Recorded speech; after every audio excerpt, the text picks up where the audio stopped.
Hello, my name is Leanna Richardson. I'm Angela Macias. And we will be performing a scene from Lettuce and Lovage.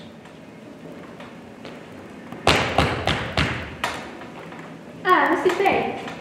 Good afternoon. Please take a seat. I hope you had tons of Miriam from London. Well, that is not very likely, is it? Considering one is about to be arraigned. I'm sorry. I'm at the bar of judgment, am I not? Yes, your position is to be reviewed, actually. I'm sure you see the inevitability in that. I have no choice in the matter. Like the headsman. I'm sorry? The headsman always asks for forgiveness of those who is about to decapitate.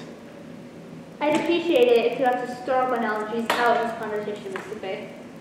As you please. It is solely to do with your job and fitness to perform it. We both know what we have to talk about. As an official of the department of which I praise you, I cannot possibly overlook what I witnessed yesterday afternoon. I cannot understand it, and I cannot possibly condone it. Do you have anything to say in extenuation? It is not my fault. I'm sorry? Except in the most limited sense of the word. Then whose is it? I respect accuracy in recounting history when it is moving and startling. Then I wouldn't dream of altering a single detail. Yes, that's gracious of you. However, in some cases I do feel the need to take hand. I discovered this needle working at Fustine House over the summer. It's wholly the fault of the house that I yielded to it. Of the house? Yes. You are actually blaming the house for your grotesque narrations. I am, most definitely. Fustine House is quite simply the dullest house in England. If it has any rival in that category, I have yet to discover it. Nothing would ever happen to it. It's impossible to make interesting. A girl almost fell down the stairs, but didn't. A queen? She did fall, but it wasn't even downstairs, and survived to be honored by the poor. How am I expected to make anything out of that? You're not expected to make anything out of the house, Mr. Fay, merely to show people around it. I'm afraid I can't agree. I am there to enlighten them. That, first of all. Enlighten. Light them up. Enlarge, enliven, enlighten. My mother's watchwords. She called them the 3 E's. She was a great instructor, my mother. Really? At what institution? The oldest and the best. The theater. All good actors are instructors, as I'm sure you realize. I'm afraid I don't at all. But certainly, their subjects are us, their sources are themselves. Again, my mother's phrase. She ran a touring company of players, all trained to speak Shakespeare thrillingly in the French. The French? Yes. She moved to France after the war, and able to find employment in her native England equivalent of that in the Dordogne. It's not very appreciative of Shakespeare. The French peasantry is hardly noted for that kind of enthusiasm. Nor the intellectuals either. Voltaire called Shakespeare barbarian. Did you know that? Barbarian! The Gaelic mind imagines it an instant civilization. My mother set out to correct that impression. She called her company in pure defiance, Les Barbets. She was evidently not free to challenge. So. Never. Every girl was trained to phrase faultlessly. And every man. There were no men. It was an all-female company. Indeed. My mother married a free French soldier called Dufay, who abandoned her within 3 months of the wedding. She had no pleasure thereafter associating with French men. They're all fickle, she used to say, fickle and furtive. Fair description of the whole nation, I would say. She raised me up entirely on her own, mainly on the road. We performed all over the Dordogne and farmhouses and barns, wherever they would have us. We only performed the history plays of Shakespeare, because history was my mother's passion. I was a stage manager in charge of costume, props, and sword fights. Fights, I may say, as ferocious as they can be, enacted by a horde of gallant girls in their armor when their dander's really up. She herself was known for King Richard III. She wore a pillow on her back as a hump. It was brilliantly effective. No one who heard her will ever forget the climax of her performance, the cry of total despair that wrung from her on the battlefield. Uncheval! Uncheval! What I am, Uncheval! All translations were her own. A remarkable achievement. Not for her. Language was her other passion. Growing up, I was never permitted to read anything but the grandest prose. Language alone frees on, she used to say, and history gives one place. She was adamant I didn't lose my English heritage, either in words or deeds. So every night, she enacted for me a story of our country's past, fleshing it out in her own marvelous virtuosity. Britain's battlefield of Bosworth, with a golden crown hung in a thorn bush. King Charles I marched into his beheading like a ramrod on a freezing January morning. West. If he trembled from fear, his enemies would say it was from cold. Wonderful. On a child's mind, the most tremendous events are engraved like a diamond on a window pane. To me, my tourists, simply random holidaymakers in my care for 20 minutes of their lives, are my children in this respect. I am there to enlarge them, enlarge, enliven, enlighten them. With fantasies. Fantasy floods and more faculties of vacuum. Another saying of your mother's. My own.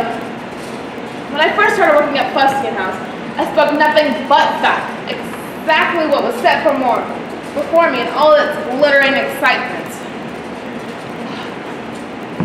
By the time I finished, I would have turned gray with indifference. My whole group would have turned gray every afternoon.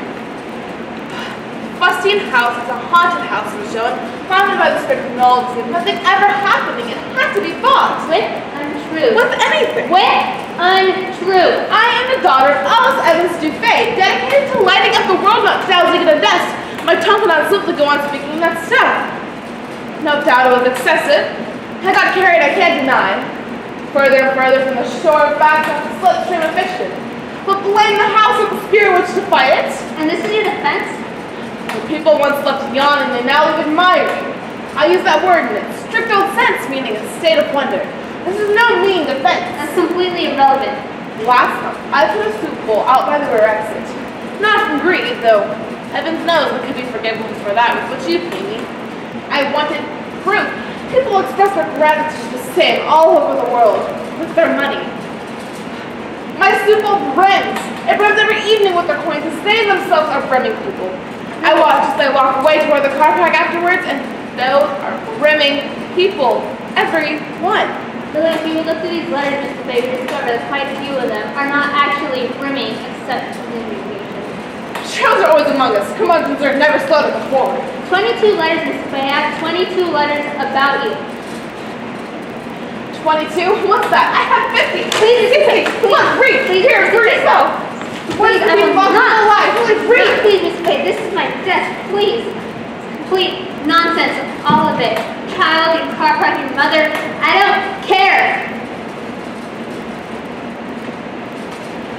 I am not in the entertainment business, and neither are you. You're running a heritage, not running a field. That is all.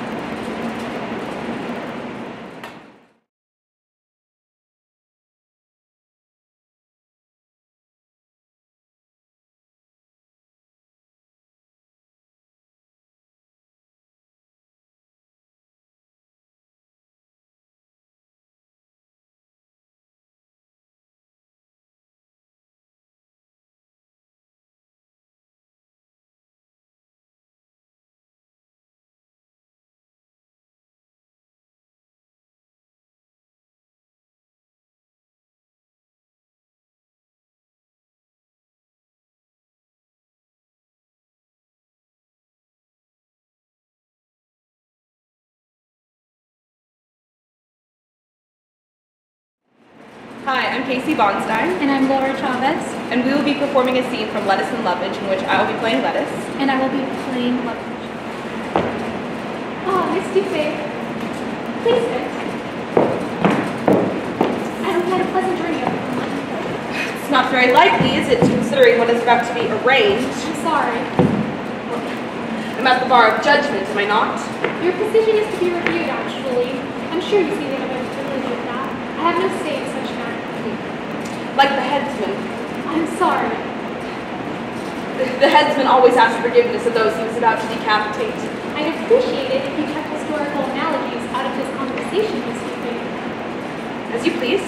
After all, it is solely to do with your job and your fitness to perform it. We both know what we have to talk about. As an official of the house which employs you, I cannot possibly overlook what I witnessed yesterday. I cannot understand it, nor can I possibly condone it. Do you have anything to say in extenuation?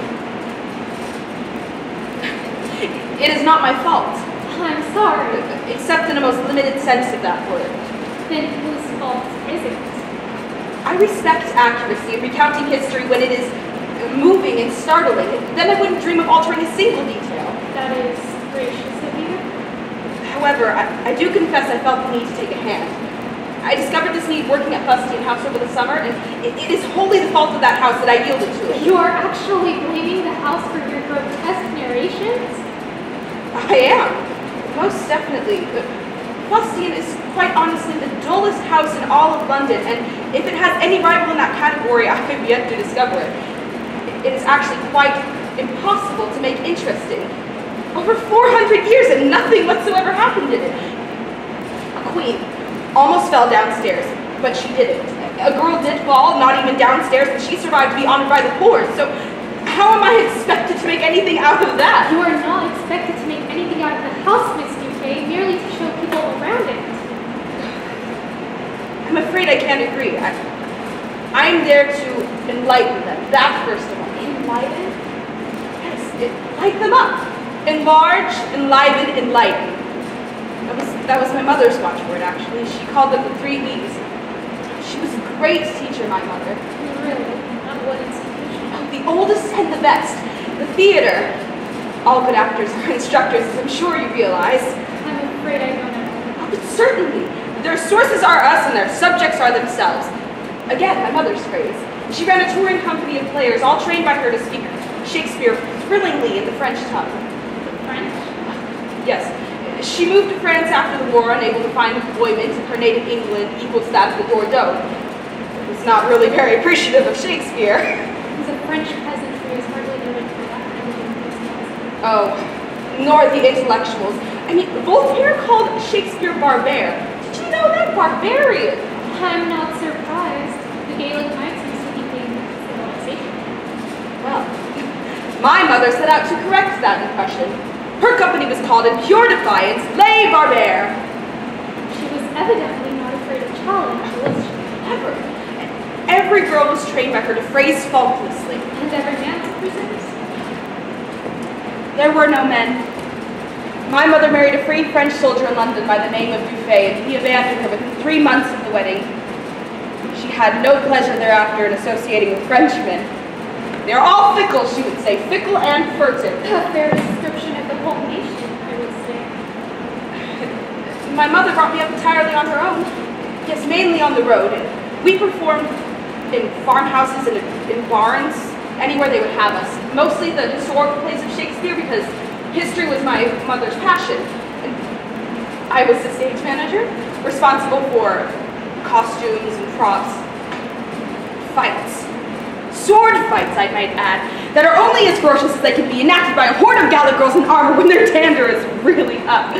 She herself was famous for her King Richard III, and she wore a pillow on her back as a hump. It was brilliantly effective. Anyone who saw her performance would never forget the climax, the cry of total despair that rung out on the battlefield. Un cheval, man royal pour un cheval.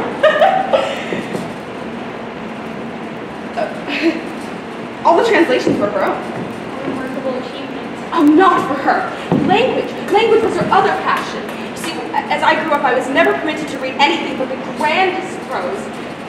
Language alone frees on, she would say, and history gives one place.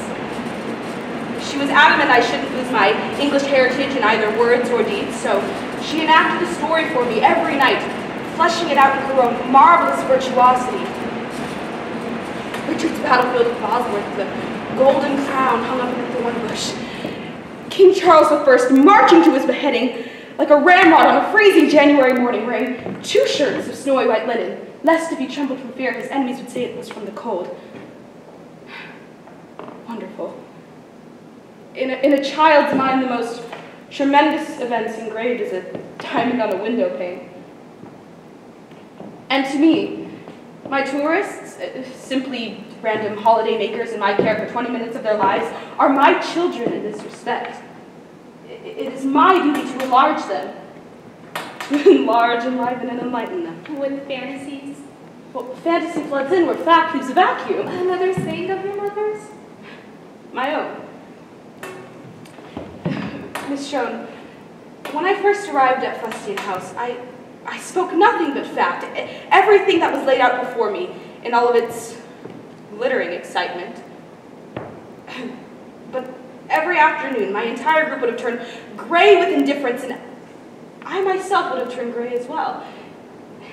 Fustian is a haunted house, Miss Schoen. It's haunted by the spirit of nullity, of nothing ever happening. It had to be fought. With untruth. With anything. With untruth. I am the daughter of Alice Evans Dufay, dedicated to lighting up the world, not dousing it in dust.